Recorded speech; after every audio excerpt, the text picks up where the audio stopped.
Who specifically are 4 guys on your Mount Rushmore?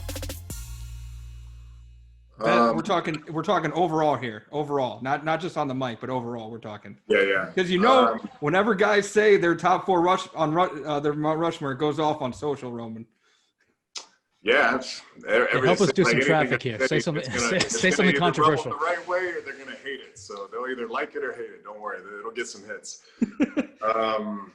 Man, so I guess I'm gonna just start with Taker. Okay.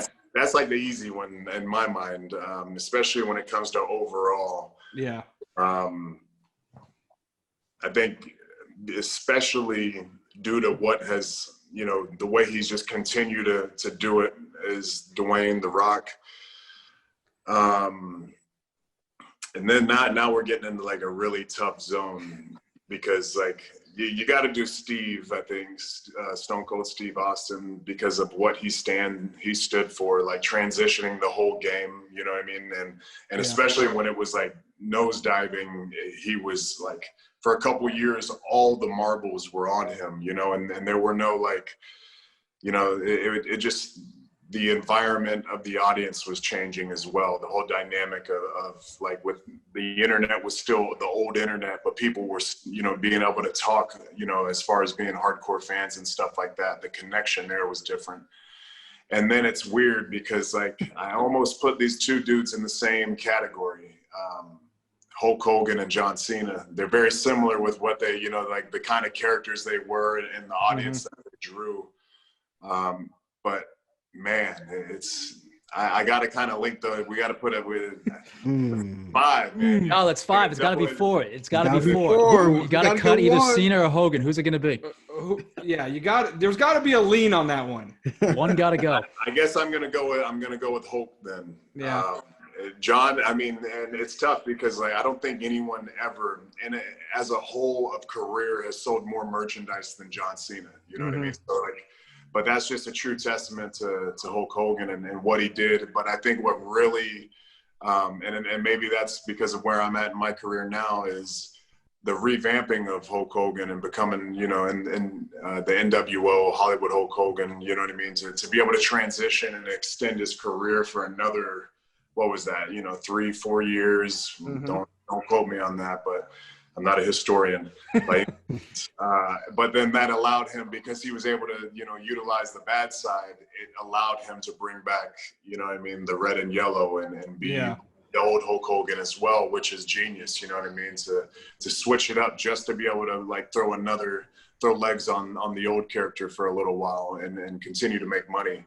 And draw money is pretty smart. So, and I mean, it's Hulk Hogan, you know what I mean? Once that music hits, it's different. Yeah, but that's tough, man, because like that's how rich our tradition is. It's deep. It's deep. You can like, I feel bad for not throwing in Shawn Michaels because that's my goat. That's my goat right there. There's nobody better than Michaels to me. Well, and then now I feel even worse because now the Nature Boy, Rick is a really, like, I'm really close with Rick, and he's a good friend, and man, and to this day, he's still one of the greats. You know what I mean? I would still feel like if I wasn't like concerned with him taking bumps and stuff, like I know I could still go out there and have a good one with him. You'll see Rick in Amigos video like just randomly these days. Like he's out there. Like, that's the key, though. Like that's one of the keys to being a special superstar like those guys, is always staying relevant. Somehow they're always current. Somehow they've just revamped themselves and they've molded to what's currently going on and what the kids are into. So yeah, someone like Rick. I mean, like, I just don't think presidents suck. You know what I'm saying? Entertainers are way better. There should be more slots on our Mount Rushmore. We should have at least like 6. So Michael, you brought up Taker. The doc was so good on the network that he just rolled out, and you were a big part of it because it was going through your guys' Mania match and everything. So where does that rank, working with Taker, rank in your career? And then do you have a dream scenario, like dream matches for the future that you ever think about? As far as the match, I'm not gonna put it up there as some of my best work. But I mean, which you showed in the thing, being, in a program, being, you know, building a rivalry with him, and then also being in the ring with him, and not, you know, being able to witness the entrance and actually feel him in the ring. There was a lot of different things that I was able to learn, and a lot of different nuances and details that I was able to catch on to of his, and you know, be able to make my own in you know, different ways. But I definitely think that it was crucial for me to be able to share the ring with him and go through a WrestleMania with him. You know, and not many people, if anybody else, will be able to say that they did that. You know, AJ had a really cool match with him this past year, but that was like a cinematic match. It was like shooting a movie. It wasn't like going through it, you know, with a build in front of a crowd, and then actually doing it in front of the crowd, and then having like the response after to use to your advantage. You know, we were able to take that heat that I had and create a monster in the following 6 months after that match. You know, it did wonders for Braun Strowman after, you know, to be able to transfer that heat and put some steam on him and make him a star, which helped us build somebody for our future. But yeah, I mean, I definitely feel like I got better from that, you know, learning from him and learning from that experience. I don't think, and y'all can call me out if you want, but I don't know if I've had a bad one since, you know what I mean? Like I've been in some, as far as wrestling matches are concerned, I've been in some bangers ever since. And there's a lot of different details that I learned in order to utilize those skills and build that, you know, put a few more tools in my bag to take to work every day. I think going forward, I'm open. Anybody that's just, you know, if I'm asked to build new stars, then we need to build, obviously, my character up a lot more, to be honest.